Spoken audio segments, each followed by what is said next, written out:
नमस्ते, मैं हूँ रेखा सिंह। हमारे YouTube चैनल पर आप सभी का बहुत बहुत स्वागत है।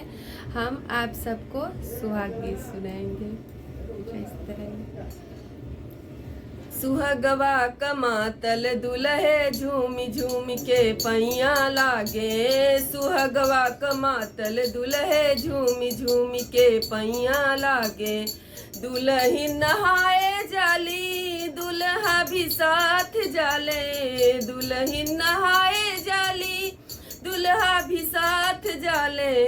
दुल्हन नहाए ठंडा पानी की दुल्हा धोती कचारे। दुल्हन नहाए ठंडा पानी की दुल्हा धोती कचारे।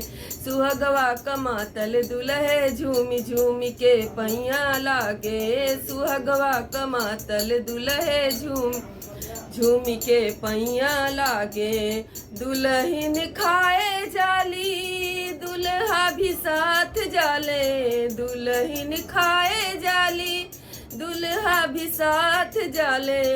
दुल्हन खाए पूरी मिठाई की दुल्हा दोना चाटे। सुहागवा कमातल दुल्हे झूमी झूमी के पैया लागे। सुहागवा कमातल दुल्हे झूमी झूमी के पैया लागे।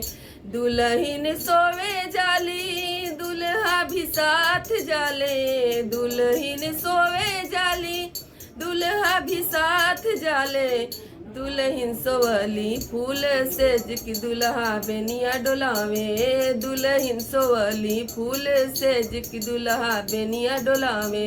सुहागवा कमातल दुल्हे झूमी झूमी के पैया लागे। सुहागवा कमातल दुल्हे झूमी झूमी पैया लागे।